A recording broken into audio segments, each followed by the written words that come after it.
Si vous consommez beaucoup de carburant parce que vous habitez en zone rurale et que vous en avez besoin tous les jours et plusieurs fois par jour, bah, nécessairement, l'évolution de votre pouvoir d'achat ne va pas être la même que celle de la moyenne.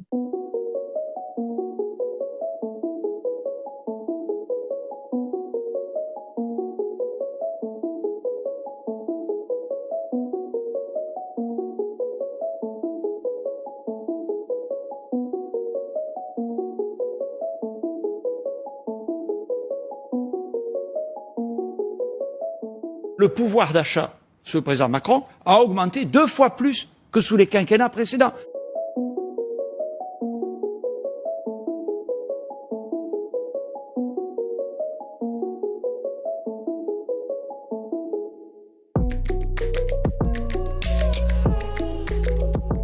Le pouvoir d'achat, en fait, c'est assez proche de la définition intuitive, c'est-à-dire c'est finalement la quantité de biens et de services qu'on peut acheter avec ses revenus. En moyenne, il a plutôt augmenté.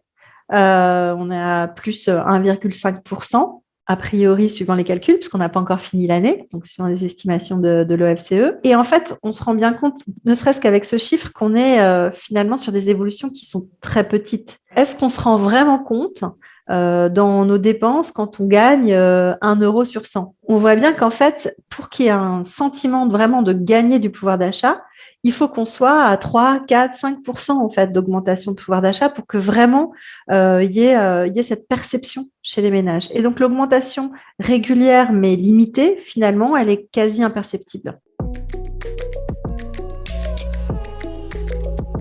Il y a plusieurs grands facteurs d'explication du décalage entre le ressenti des ménages et les statistiques de l'INSEE. La première différence, c'est finalement les inégalités, c'est-à-dire que les salaires n'augmentent pas de la même manière d'un bout à l'autre de l'échelle sociale, que les dépenses ne sont pas les mêmes, et notamment chez les publics qui sont les plus modestes ou les classes moyennes, ce qu'on appelle les dépenses contraintes, c'est-à-dire les dépenses qu'on doit payer quoi qu'il arrive, quels que soient les choix qu'on fait dans le mois, sur lesquels on n'a pas vraiment de marge de manœuvre, le logement, les charges d'électricité, le carburant. Et donc, c'est ça qui explique aussi que d'une certaine manière, les gens n'aient pas le sentiment d'avoir un pouvoir d'achat, parce que pouvoir d'achat, ça donne quand même le sentiment qu'on va avoir un peu de marge de manœuvre, qu'on va pouvoir choisir. Il y a une deuxième explication par rapport aux normes de société.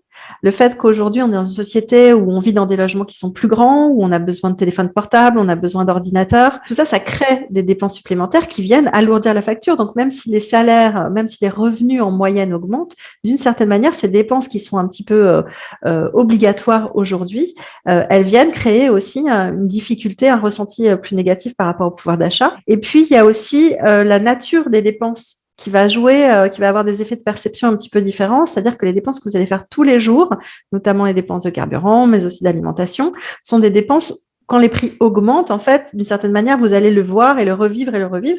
Et c'est à la fois un irritant, bien sûr, puisque ça marque plus l'esprit que quand pour les choses qu'on va acheter une seule fois, mais c'est aussi le témoin, finalement, que ce sont des dépenses qui sont récurrentes. Et donc, évidemment, quand le carburant augmente, ça a plus d'impact que lorsque le prix des meubles, par exemple, augmente. Comme on est dans une société de consommation, le pouvoir d'achat, il vient synthétiser des rapports de force, en fait. Et c'est probablement aussi pour ça que ça revient de manière récurrente au moment des élections présidentielles. Il y a aussi la peur, finalement, d'un nouveau mouvement social, comme ce qui avait eu le cas donc en 2018-19 avec le mouvement des Gilets jaunes. Et donc, il y a le souhait aussi politique, probablement, d'apaiser, finalement, d'apaiser la société.